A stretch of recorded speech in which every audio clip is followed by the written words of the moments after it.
ओम शांति। ओम शांति। ओम शांति। 24/6/2025 प्रातः मुरली। ओम शांति। मातेश्वरी। मातेश्वरी जी के पुण्य स्मृति दिवस पर प्रातः क्लास में सुनाने के लिए मधुर महावाक्य। मातेश्वरी जी की पुण्य स्मृति दिवस पर प्रातः क्लास में सुनाने के लिए मधुर महावाक्य। गीत है, मेरा छोटा सा देखो ये संसार है।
यह गीत किस समय का गाया हुआ है? क्योंकि इस संगत समय पर ही हम ब्राह्मण कुल का ये छोटा सा संसार है।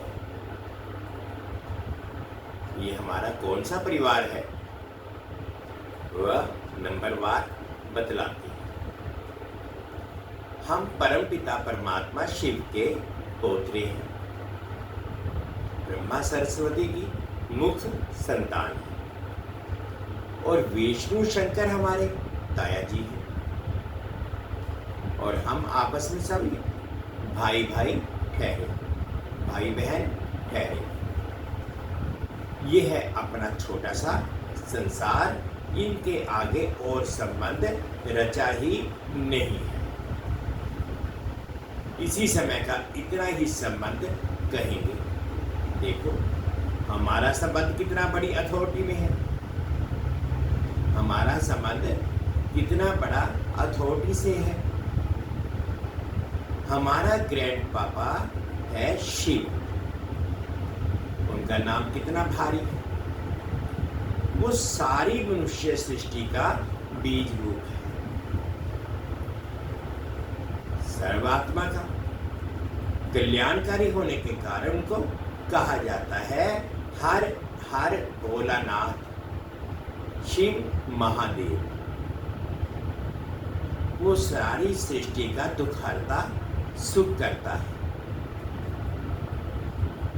उस द्वारा हमें सुख, शांति, पवित्रता का बड़ा हक मिलता है।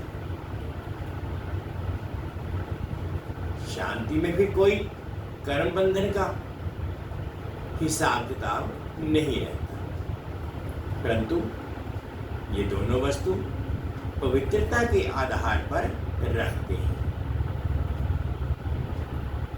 जब तक पिता की परवरिश का पूर्ण वर्षा ले पिता से सर्टिफिकेट नहीं मिला है, तब तक वो वर्षा मिल नहीं सकती।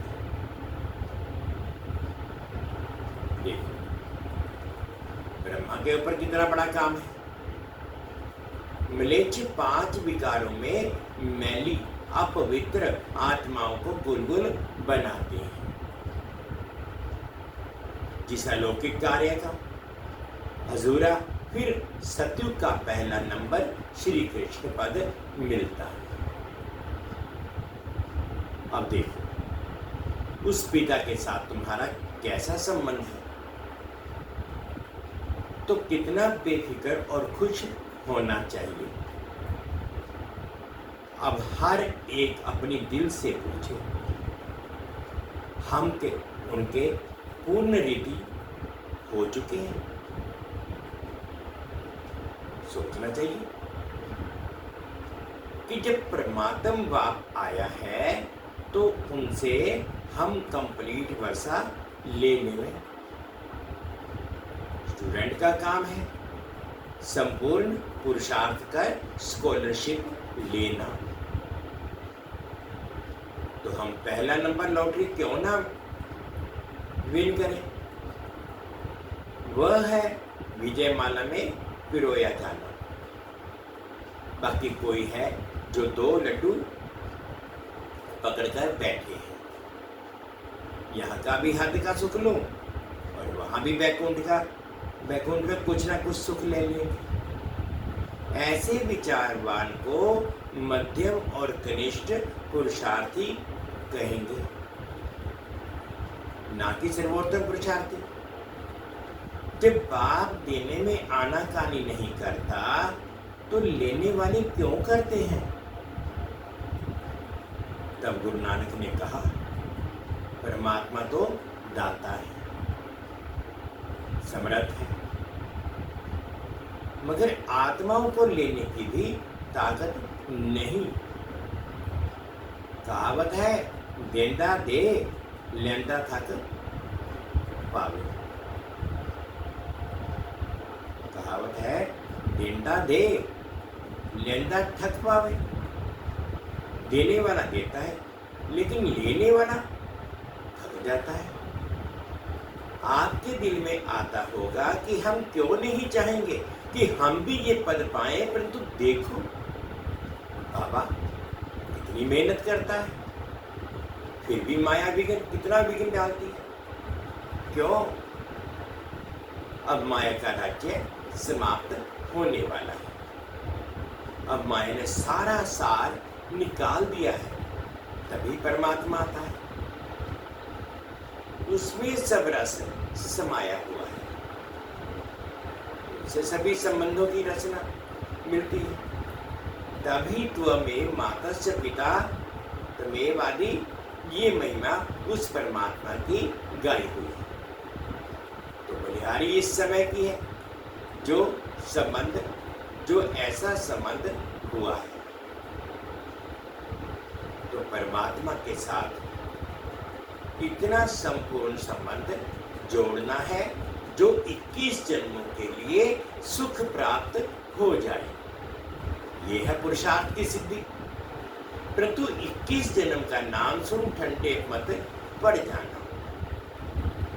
ऐसे नहीं सोचना कि 21 जन्मों के लिए इतना इस समय पुरुषार्थ भी करे। फिर भी 21 जन्मों के बाद तो गिरना ही है, तो सिद्धि क्या हुई? परंतु ड्रामा के अंदर आत्माओं की जितनी सर्वोत्तम सिद्धि मुकर्रर है वो तो मिलेगी ना।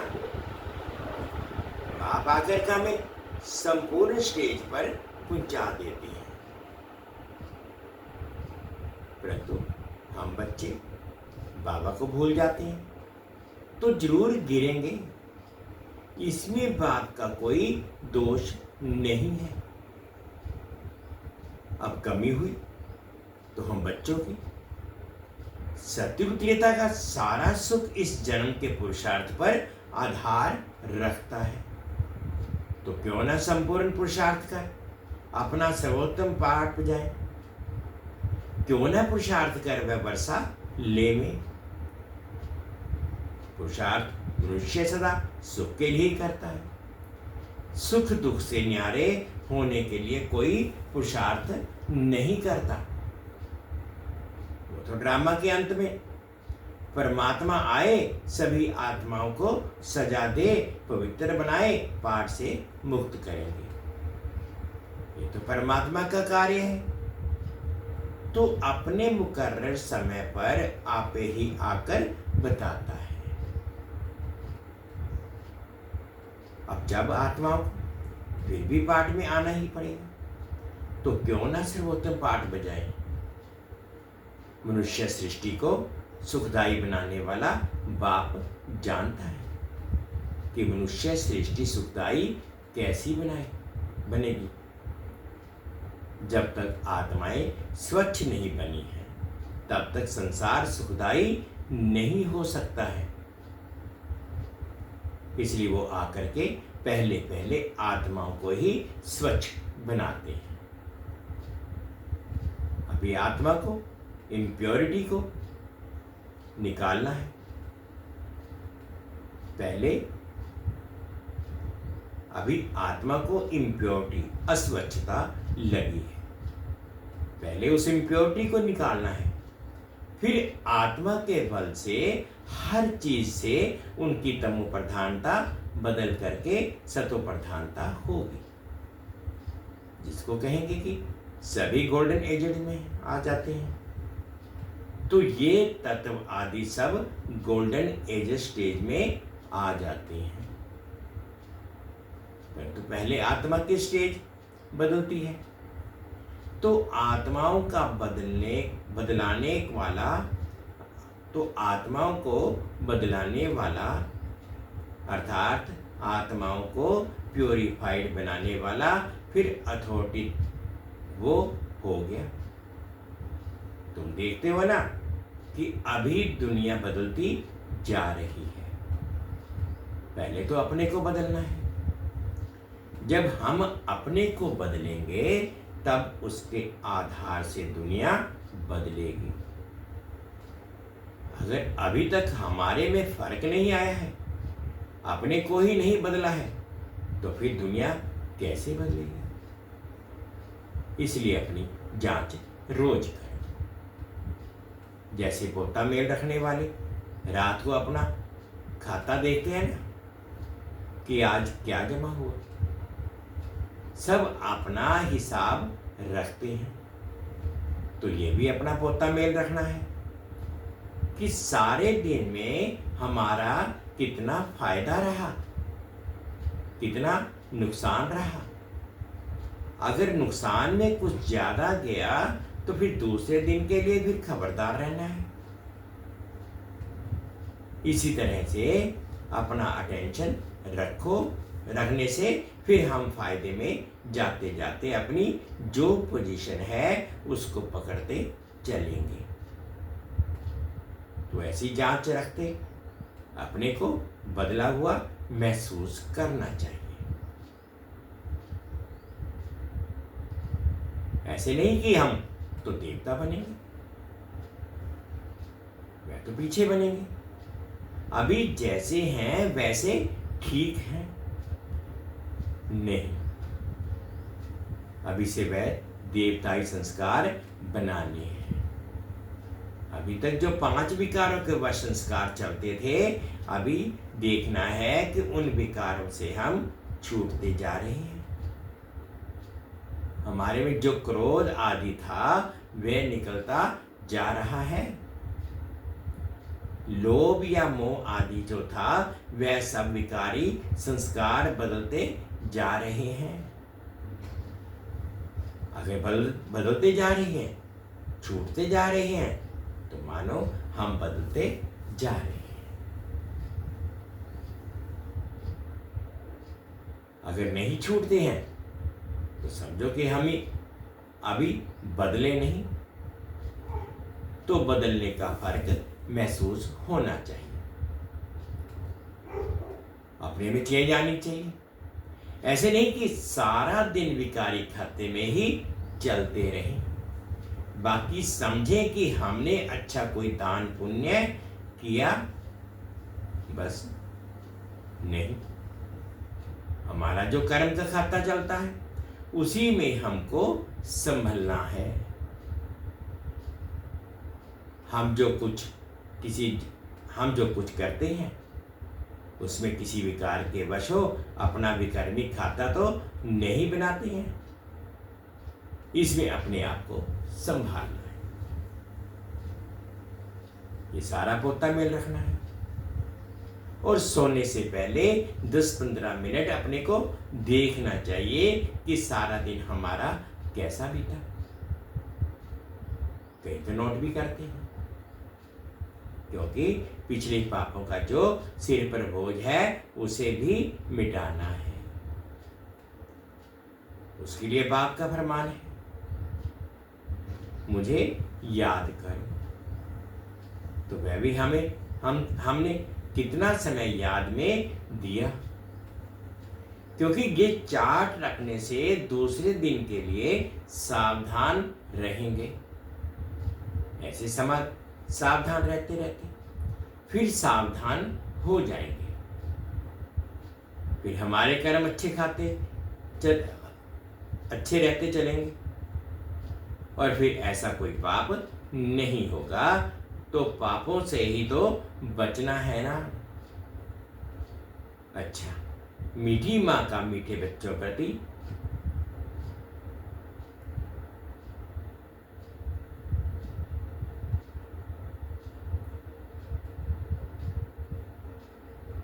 संदेशी के तन द्वारा सरस्वती माँ से अव्यक्ति प्रभु का मिलन एवं संवाद। बेटी श्री राधे देखो, तेरे पास कौन आए पधारा है। बेटी श्री राधे देखो, तेरे पास कौन आए पधारा है। कितनी बड़ी ताकत उनसे बातचीत कर रही है। मेरे आने के राज से तुम खुद को भी जान सकती हो। आने वाले की पोजीशन के साथ खुद की पोजीशन अथवा पद को भी जान सकती हो। हे राधे बेटी, तुम मेरा जलवा देखना चाहती हो। मैं चाहूं तो 1 सेकंड में विनाश करा सकता हूं, परंतु करता नहीं, क्योंकि विराट फिल्म अनुसार जो कर्तव्य जिस द्वारा जैसे प्ले होने हैं वे अवश्य प्ले होंगे।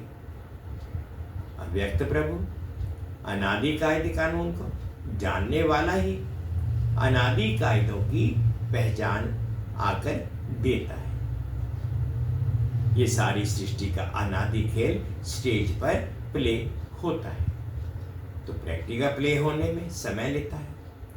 अगर इतने वर्षों का खेल 1 सेकंड में पूरा कर दूं तो बाकी खेल क्या चले।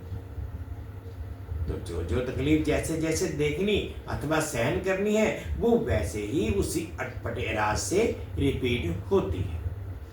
ये अटपटी रिपीटेशन है जिसको हे प्यारी मम राधे तुम और मैं देख कितना हर्षित होता हूं। इस विराट ड्रामा के सभी पार्ट टेस्ट लेने वाले बने हुए हैं। इस खेल को चलाने वाला अगर चाहे तो 1 सेकंड में इस ड्रामे को ड्रॉप कर फिर नए सिरे से फिर शुरू कर देवे, परंतु करता नहीं, क्योंकि ईश्वर को भी इस साधारण रीति से कर्तव्य चलाना पड़ता है। स्वयं शक्तिवान निराकार ईश्वर साकार में है, परंतु साधारण वेश में। यही तो भूल भुलैया का खेल है। जिसको जो जाने वह जाननहार। बेटी श्री राधे प्रिय वत्सों को ये सहन करने का मार्ग भी अवश्य तय करना है। जब भी मैं चाहूं तो अपने वत्सों प्रति इसे सहज मार्ग भी बना सकता हूं, क्योंकि साक्षात्कार कराने की चाबी मेरे हाथ में है। अगर किसी भी धनवान भक्त को किसी देवता का साक्षात्कार करा दूं तो वह अपना सारा धन ले यज्ञ में आए स्वाह कर दे, क्योंकि ईश्वर तो सभी धनवानों का धनवान है। लेकिन तेरा पिता चाहता है कि मैं अपने बेगर्स प्रिय वत्सों को प्रिंस और प्रिंसेस बनाऊं, इसलिए तुम ये सब सहन करने के बाद ही प्रिंस प्रिंसेस बनेंगे। पिता जानता है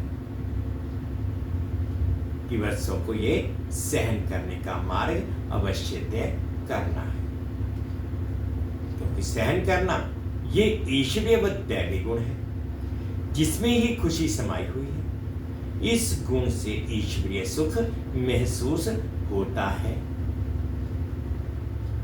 सहन करते भी तुम कितनी मौज मनाते हो, यही गोपनीय ज्ञान है।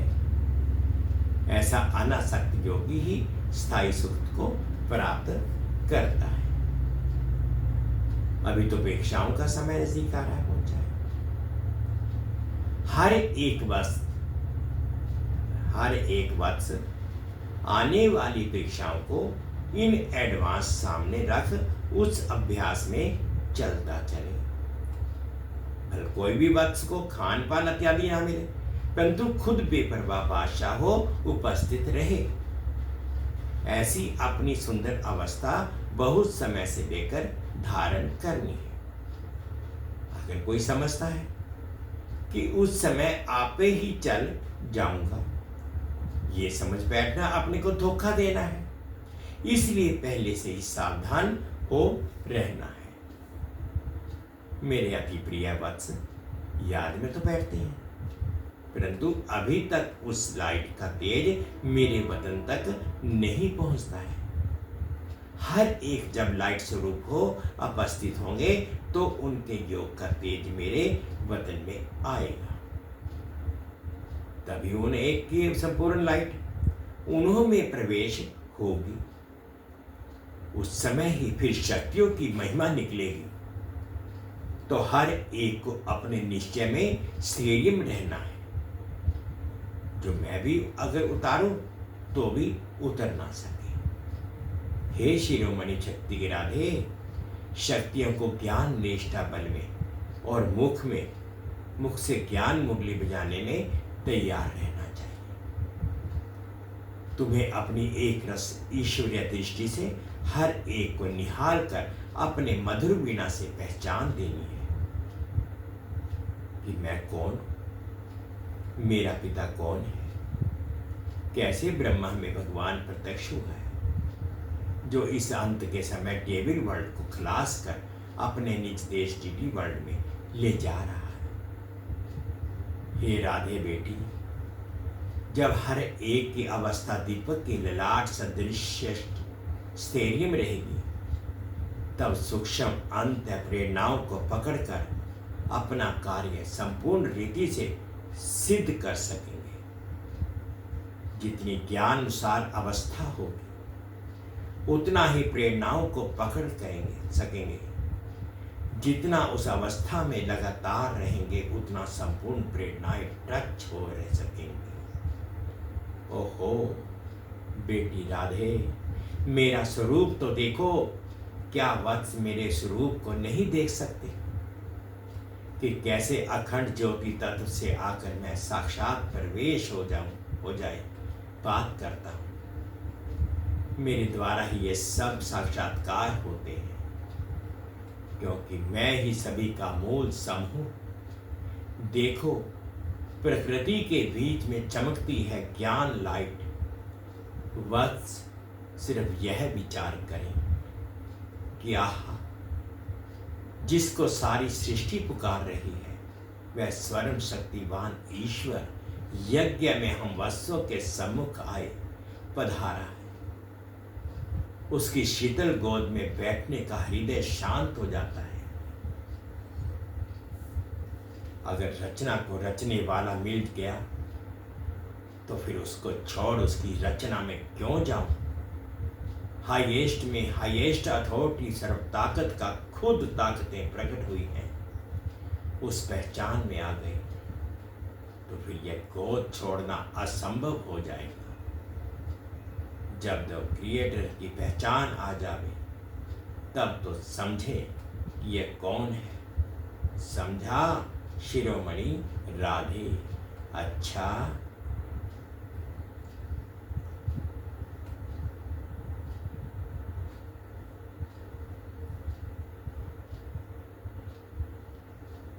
मीठी माँ का मीठे मीठे बच्चों प्रति याद प्यार और गुड मॉर्निंग।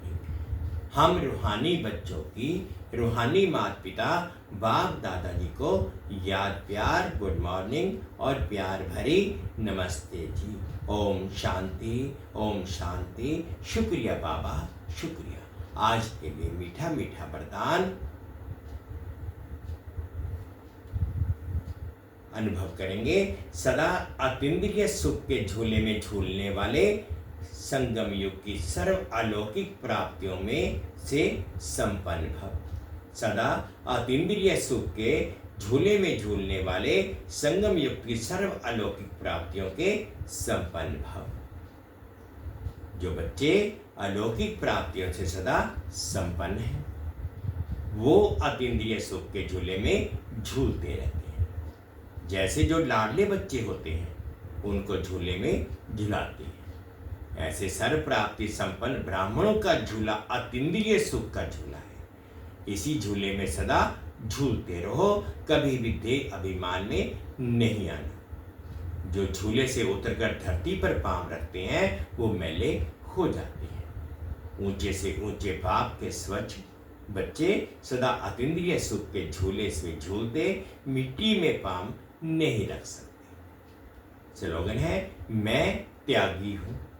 इस अभिमान का त्याग ही सच्चा त्याग है। मैं त्यागी हूं, इस अभिमान का त्याग ही सच्चा त्याग है। अव्यक्तिशायी है। आत्मिक स्थिति में रहने का अभ्यास करो, अंतर्मुखी बनो। जब स्वयं को अकाल मूर्त आत्मा समझेंगे तब अकाले मृत्यु से, अकाल से, सर्व समस्याओं से बच सकेंगे। मानसिक चिंताएं, मानसिक परिस्थितियों को हटाने का एक ही साधन है, अपने इस पुराने शरीर के भान को मिटाना। देह अभिमान को मिटाने से सर्व परिस्थितियां मिट जाएंगी। ओम शांति, ओम शांति। माता शिव जी के पुण्य स्मृति दिवस पर ये थे प्रातः क्लास में सुनाने के लिए मधुर बाबा के 2 मिनट बाबा की याद में।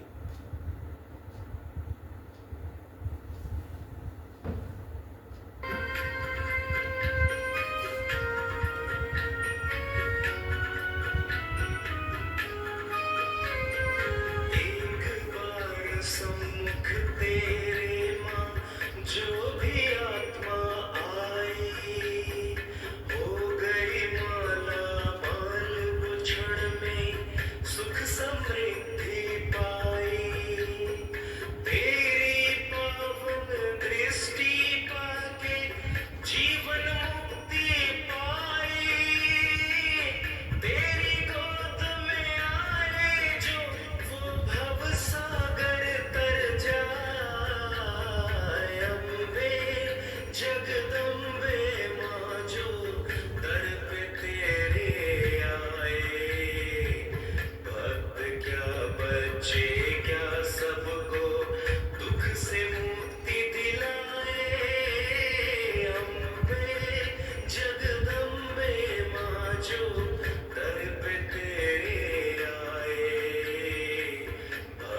क्या बच्चे क्या सबको दुख से मुक्ति दिलाए, अम्बे जगदम्बे मां, जगदम्बे मां। ओम शांति, ओम शांति।